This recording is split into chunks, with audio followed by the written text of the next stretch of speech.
Good day, fellow champions of inclusion. I am AA Ron, and this is the Inclusive Dad Podcast, where we explore inclusion and make it practical. Before we dive in, don't forget to subscribe, rate, or review the show on your favorite platform. We truly appreciate your feedback and would be honored if you shared the podcast with friends and family who might benefit. If you want to support us in our mission, please click on the link in the show description. Today, my guest is Marjorie Turner Hollman. Welcome to the show. Thank you so much. I'm looking forward to talking with you. Absolutely. Why don't you start us off with just telling me a little bit about yourself?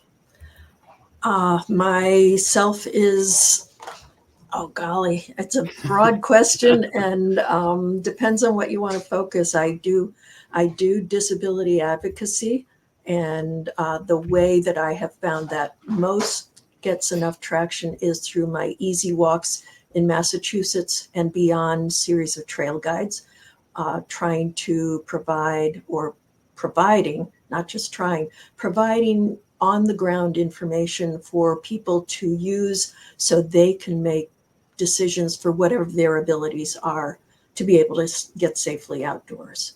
That really the biggest issue is trail surfaces. Lots of people tell you that a trail is easy, and almost without exception, they never tell you what the trail surface is.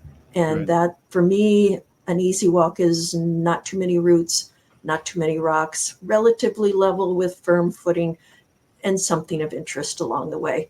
And it's overlooked almost without exception in any kind of trail outdoor information that I see. Yeah. How did you get to the spot where you're writing books about outdoor trails?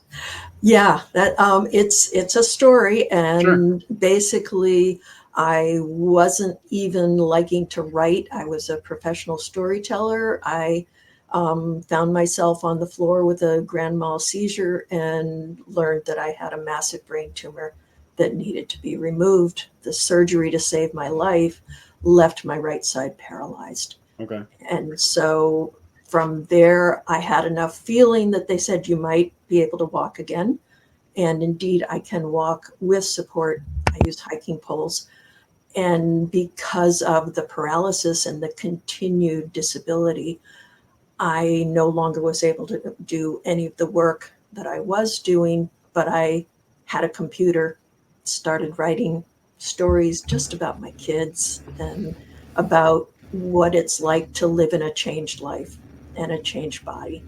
And Sure. people responded to it. So I kept writing, started writing for a local newspaper, developed my writing skill, which is a skill, not a gift. Writing is a skill. Okay. And over the years doing that, one of the articles I wrote for the newspaper was on our local trails. At that point, I had remarried. I'd been a single mother when all this happened. And my husband and I loved to get out in Yep. the outdoors. And people kept finding my writing website with my trail stuff. And after Sure. the 500th time, somebody saying, "Where's Joe's Rock?" And I said, Dawn comes to Marblehead. I think there's a local need. And I Sure. started doing the work. And if I can do an easy walk, then I put it in the book. If it's not going in. And it just has grown and grown. And now I've got, 4 or 5 trail guides, including all around the Boston area.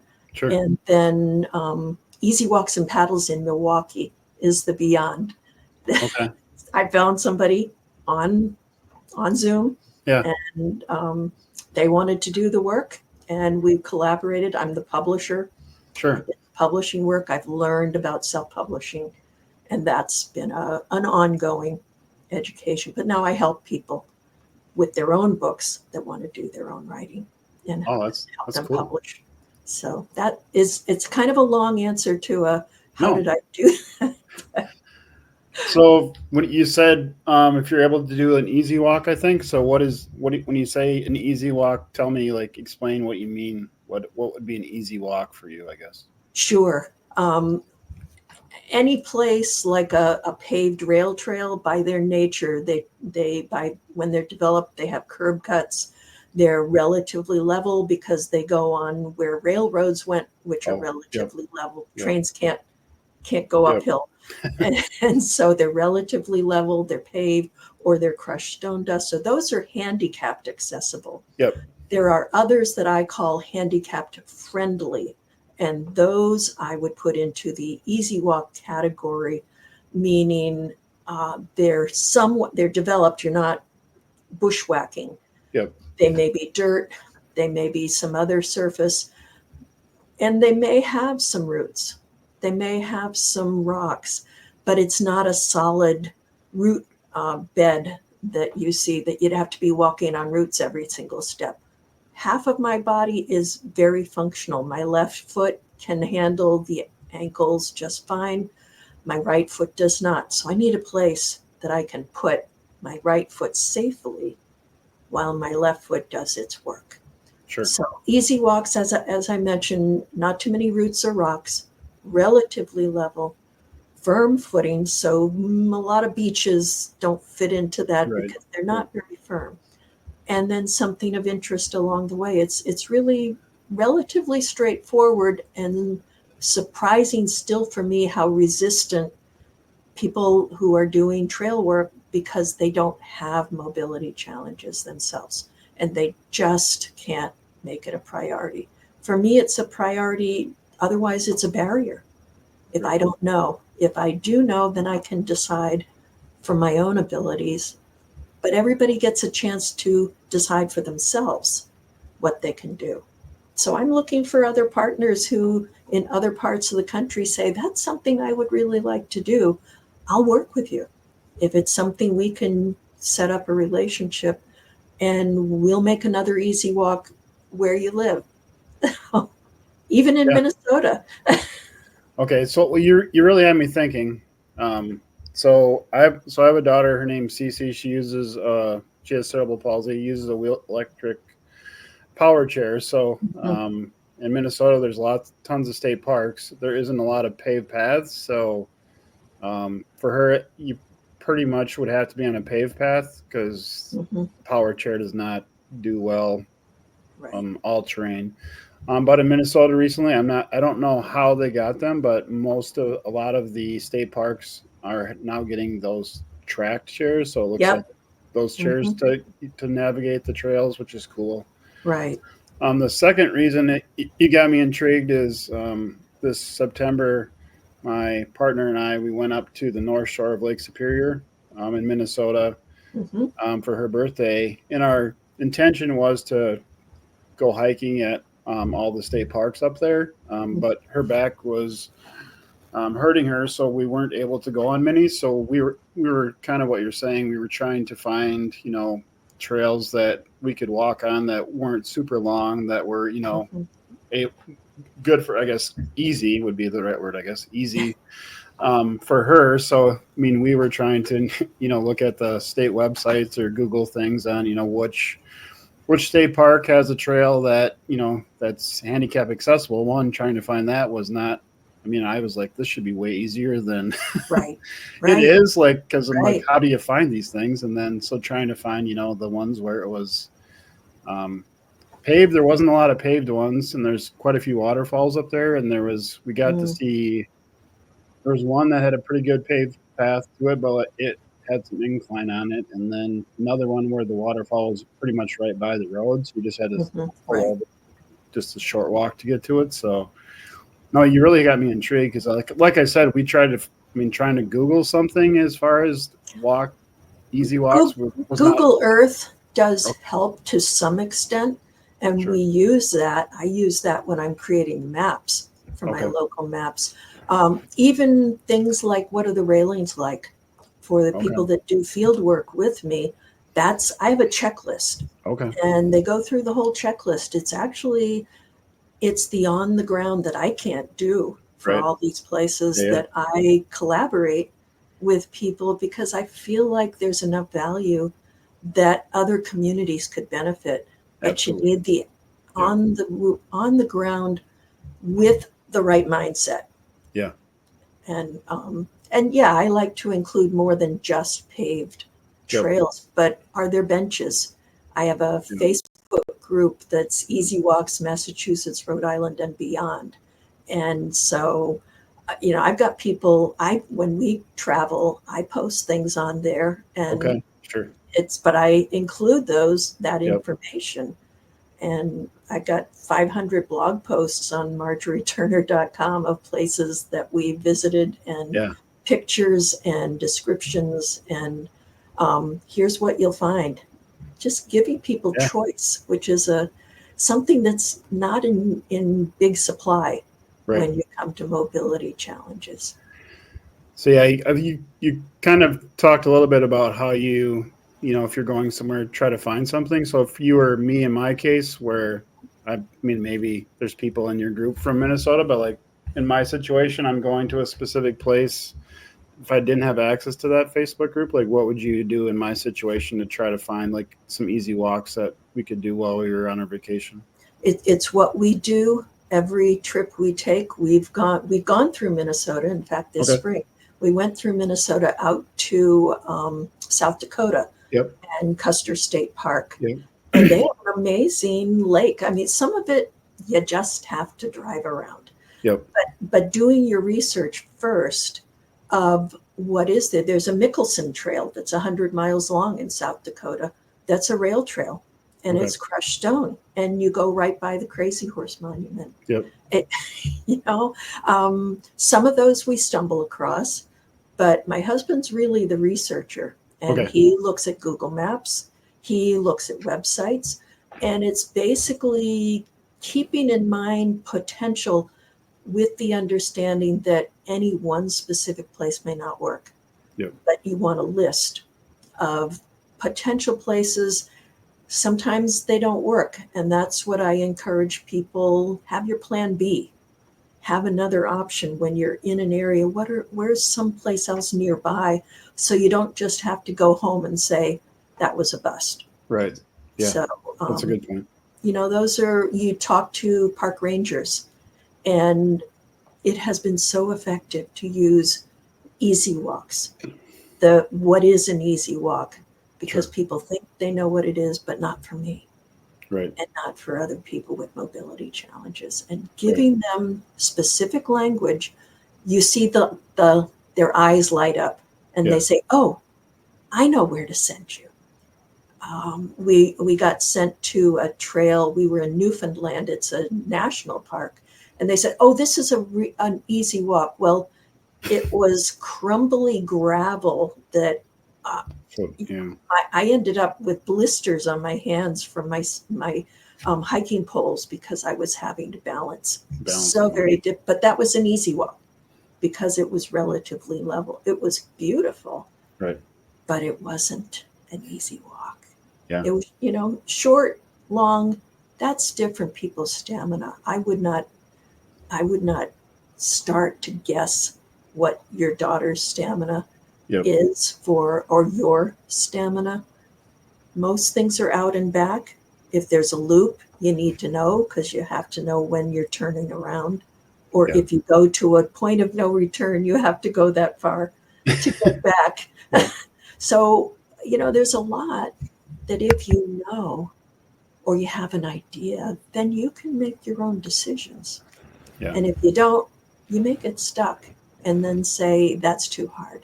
And that makes me really sad. Right. Because it shouldn't be too hard. Yeah. Switching gears a little bit, what is your definition of inclusion? Well, I feel like we've been talking about it already, of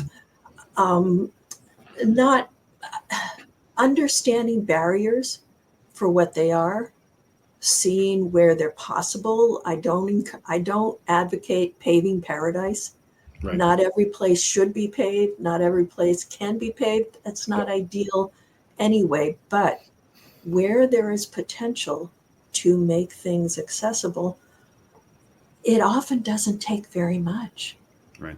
It really doesn't. You've probably seen the little drawing of the schoolgirl saying, "But I need to get up the ramp." No, we're shoveling the steps for everyone. But if you shovel the ramp, then everyone can get up, and it's a lack of imagination more than anything. And so for inclusion, I think it starts with imagining what can be, not feeling like you have to move the stone uphill, but to have it roll back down on you. But what are some of the things you can just move aside so that everyone can? Yeah. I follow someone on Instagram, Facebook, Cam Redlosk, and she's in a wheelchair. And she talks about we all require adaptation. Yep. We have steps. We don't have to scramble up the foundation of our house to get to our door. Wait, there's a door. You mean you put a handle on it so you can open it. Yep. You don't have to have somebody standing there keeping it closed so that you don't freeze. Everything in our life are accommodations. We just don't see them because they're all around us, Yep. and we don't acknowledge that they are accommodations because none of us are Spider-Man that I know of. Yep. And we're not Superman. We can't fly yet. It's there all around us. So I see it as an invisible factor of life. Yeah, for sure. And the more you see it, the more you can say, why does it have to be that way? Yeah. No, that's a great point. Yeah, that makes a lot of sense for sure. There's more like the universal design aspect of things. Like if you make the door so put a certain handle on it, then everybody can open it, or do you put Exactly. like the one that some people can't? I mean, just put the handle on it that be at the beginning that everybody can use, and then there isn't any issues. But yeah, it is Right. true for sure. Right. Yep. That's great. It's funny that you talk about that picture with the ramp and the stairs. I saw somebody on Facebook just posted that yesterday, actually. So Oh yeah. I went to a business. This was years ago now, but they did have a ramp. Yep. But only the stairs were shoveled. And I went in and said, your ramp isn't shoveled. And their response was, oh, they don't go out in this weather. And at the time, I didn't have words, but I have never forgotten that. I have not forgotten how angry I felt at the presumption that someone with mobility challenges just stays home. A lot of times we do. The pandemic was not a big shock to me because I stay home quite a lot. I don't go out in weather like now when it's snowing, it's slippery. And other people were just in shock because now they were home and couldn't get out. Well, how about that? Yeah. So, yeah, it wasn't a big shock to me. Yeah, I mean, all this stuff makes sense to me because my daughter, like I said, uses a power chair. So, I mean, I got stories about going to places where they're pulling out a handmade ramp with a hole in it so she can get somewhere or not being able to get in or go for a walk in a town 30 years or 35 years after ADA was put in place. And you get to the end of the block, there's no curb cuts, so you're backtracking, going down driveways, walking on the streets. I mean, it's still there. And now, I mean, I live in Minnesota, like I said, and I mean, we had a snowstorm, so either people don't shovel their sidewalk right away or they shovel the sidewalk and push it all off the edge, which is where the curb cut is. So you still can't go anywhere because you can't go through the piles. So, I mean, there's just all these things, like you're saying, my daughter, and power wheelchairs do not even go well, really, if the sidewalks have anything on them. So, she does not go out much, in this time of the year because it's just you can't get around and it's not safe either if you're in a car and you get stuck and now she can't get up and walk out of the car to getting something else if it's cold. So we have a adaptive tandem bicycle that my husband built for us, and we go up to 20 miles out. I could never see all that, but he brings every bike tool imaginable because he also knows I can't walk 20 miles back. That's true. and he's very mindful of that. And we have had to use a lot of those. So people think that we're doing bike trekking when Yep. they see this, the panniers are just stuffed Yeah. with cooling gear for me, Yeah. rain gear, tools, locks, Yeah. everything. It gives me freedom, but Right. we have to be really careful in the same way with your daughter with her wheelchair. If something happens, Yeah. you're in a tough place and you have to plan. Yeah, and the comment that the person made at that business, I shook my head and laughed because that's just how I didn't want to swear actually, but I've Yeah, had similar things said to me, not that specifically, but I've had more than one time where somebody's like tells me when I'm out with my daughter, it's so good that she gets out of the house, and like you're like, yeah, why wouldn't she like get out of the house? Like, why is it right. weird? Why is it weird that somebody in a wheelchair is not, out of the house? So People there's some change. Yeah, people cheer me on when I'm walking along with my hiking poles. That's so good. And right. or even they'll say, well, there's different categories of walkers, beginners and more experienced and Uber hikers. And I say, Yeah. well, I'm not a beginner. I'm very experienced. But what you're saying is I can only go on those that inexperienced people can go Right. on. Yes, I can do more, but you're overlooking that there's people with abilities that don't fit into your expectation. Yeah. So, Yeah. yeah. Did you drive through Austin, Minnesota on your way to South Dakota on 90? We drove right on, 90? is it 90? I can't remember.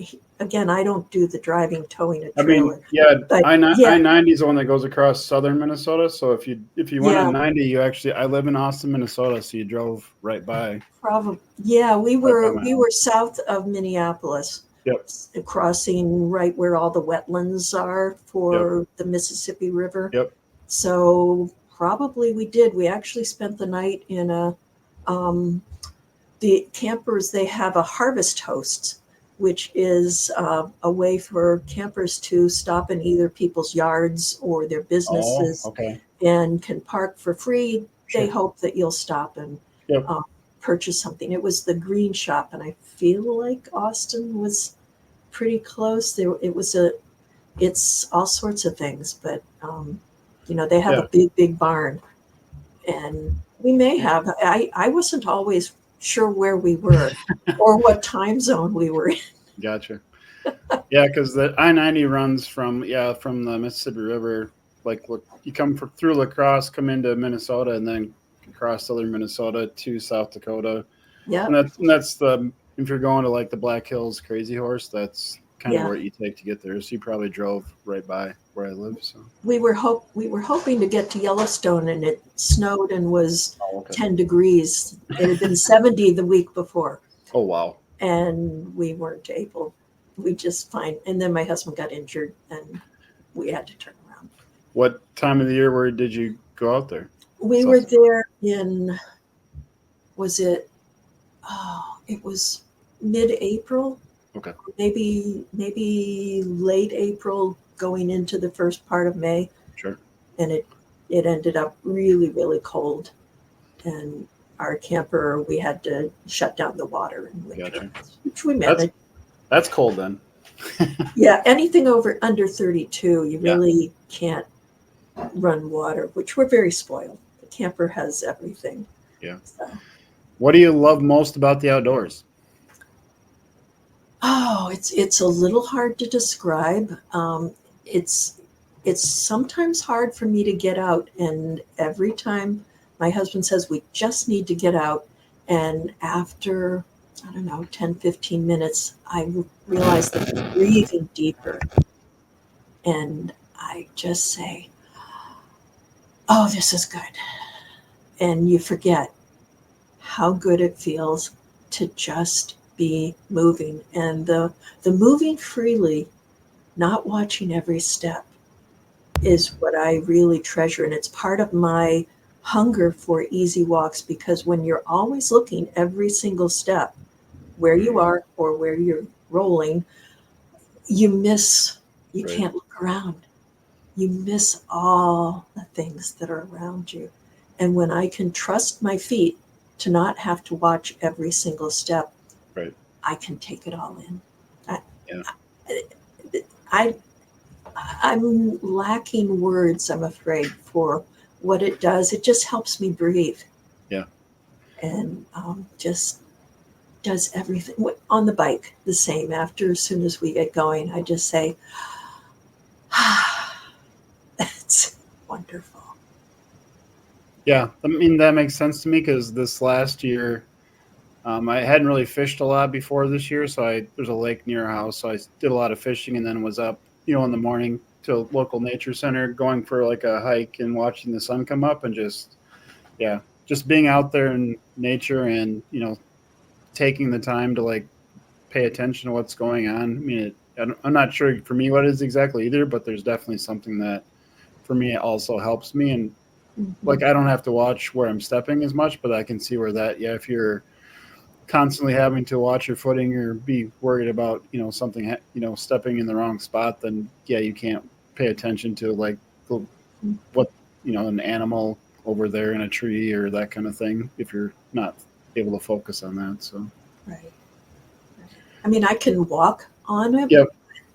It it kind of halves the experience. Right. It Yep. really takes away from the full experience of just being able to pay attention to anything except not falling and For not sure. tripping.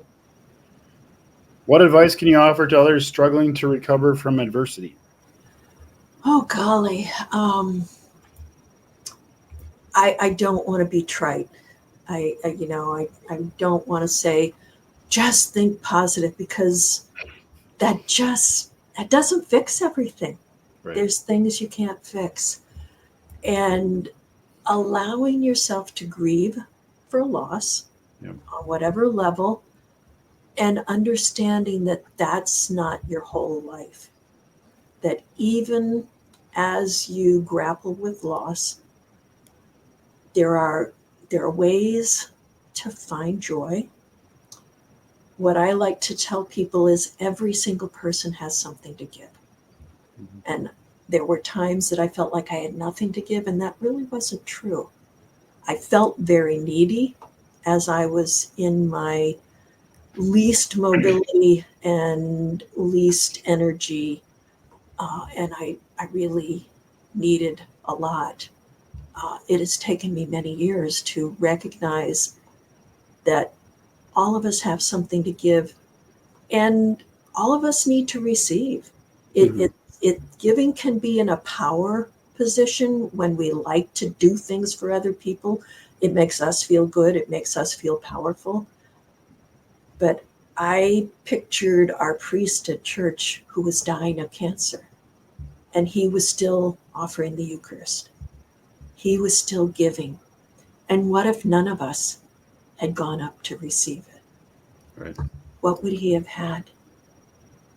And so the grace to understand that even graciously receiving can be a gift. It's hard. It's Yeah. not easy. It's something I still have to practice a lot. And there's lots of frustrations, and that's life. I wish it weren't, Right. but we all have something to give. Yeah. And take heart. You there you will be in a place that you can see that. I hope. Yeah. I hope. This is what you're doing. I imagine you didn't imagine this was going to be a way that you would spend a serious amount of time. No. Nope. Not at all. But yeah. But yeah, the podcasting thing I just started over the summer after I was on like 3 other podcasts, and they're like, "When are you going to start yours?" And the first one, I'm like, "Okay." And then the second one, and then like the third one is like, "Okay, well, I better something's happening because I keeps coming up." So then I Mm-hmm. just posted on social media if anybody would be interested, and I had like 50 people say they were, and I'm like, "Okay, well, Wow. obviously this is the door I should go through." So I just been went through the door and meeting amazing people like yourself, and not sure where it's going to lead 100%, but Mm-hmm. I can tell in my body it's the right thing to be doing. So just keep doing it. And Have you written a book yet? So I did, let's see, I'm in 3 books. So one of them I did, it was like an anthology. So I have a chapter in a book. I have not written like my own book, but I'm in 3 books as like, like submitting like a chapter. Mhm. Yeah. It took me 30 years to Yeah. figure out my liturgy of easy walks, uh, Yeah. reclaiming hope in a world turned upside down. Okay. And so I was writing that from early days and Yeah. didn't know what I was going to do with it. Sure. And it took that long to say, I think this is a book. Yeah. Actually, the title came first. Somebody interviewed me and titled the article "A Liturgy of Easy Walks," and I just said, Went with it. "That's the title, There you but go. what am I going to put in the book?" There you go. You just don't know, Yeah. but I bet you'll figure it out. I'll figure it out. When did you realize you were capable of leading? Oh golly, that has been a lifelong struggle. I was first told that people wanted to follow me, but I was making it too hard for them when I was in junior high school. Okay. I really avoided taking responsibility for others, having younger siblings that I was resentful and saying, why do I have to take care of them? Sure. And I think it probably was after I became a mother and really needed to um, find a way to make that successful. And part of that was going through divorce and saying, well, somebody's got to be the adult here. And looks like it's going to be me. and I think that's probably the turning point of making the decision to do the hard stuff, to take the responsibility, Right. even when it's hard. Yeah. Yeah, that makes a lot of sense. What is one tip that you can share with the listeners today to be more inclusive? Just something simple where you don't have to like pay money or, take a class, just something that everybody can do today to be more inclusive. Speak up. Speak up. If you don't see what's going on, ask someone. I don't want to encourage people, stop somebody in a wheelchair and say, tell me what I should do. Right. That's not real helpful. And it's not fair to a person in a wheelchair to have the responsibility to educate everyone else. Right. If that's something you're concerned about, there are articles, there are blog posts, there are places like your podcast. Take the trouble to educate yourself. It takes a little time, but it doesn't cost money to look for things on the internet, seek out people our community has an inclusivity disability committee. Okay. Go and talk to the people Right. and say, how can I be helpful? That's not going to cost anything. Yeah. It's being aware. And then when you're aware, say, what can I do? Even if that means write to your legislator. Our post office has no automatic door openers, but they're grandfathered. Yep. I've spoken to legislators, and even that doesn't get very far. Yeah. It didn't cost anything, but it is frustrating, and it's Yeah. ongoing. All of us will be disabled if we survive Yep. to old age, and we will continue our abilities will change. Our Yeah. mobility will be decreased.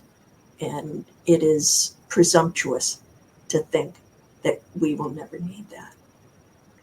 Yeah, it's 100%. That's really true because I did a little research and I don't know the stat. I'm going to not get it right, but I think it's like at least if you live to like the average life expectancy, there's like a 40% chance you're going to need assistance with like a daily living task before you pass away. And if you if you go another 10 years, it goes up more. And if you get to like 90, it's like 75 or more percent Yep. chance you're going to need help. So yeah. Yep. Chance is most of us are going to need assistance with something in our lifetime for sure. It's arrogance to Yep. think that we won't. And arrogance is being arrogant is not a great way to live. You'll have a comeuppance. Yeah. I've been guilty myself. Um, you know, Ready for one more question? sure. Do you like spam? Yes or no? It's been a long time since I've eaten spam. My brother and their kids spent a lot of time in the Coast Guard in Hawaii, and it's Yep. a delicacy there. Yes, it is. And I know that, and they get very excited about spam. So what's your answer, though? My answer is it depends. If I'm at their house, I would eat their spam. So, Would I bring it to my house? Probably not. okay. I'll put that down as a yes because you're still willing to eat it. So how about that? Oh, yeah, I would Yeah. eat it. I like kielbasa. My you go. husband doesn't, so I don't get it very often. But pretty Yeah. close. Yeah, the reason I asked that question is I live in Austin, Minnesota, which you drove through where Hormel's located, where they make spam, and Oh, where the spam museum's located. So oh my you could have goodness. stopped and visited the spam museum on your way by. What an opportunity missed. So next time, if you go to Yellowstone and drive by, then you need to stop and check it out. I will keep that in mind. Yeah. Why don't you share a little bit again about like what you do and like where's the best place for everybody to connect with you? Sure. MarjorieTurner.com. It's right on the screen there. Yep. And I've got books on walking. I've got inspiration in my Liturgy of Easy Walks, Reclaiming Hope in a World Turned Upside Down. Lots of people have found their worlds turned upside down.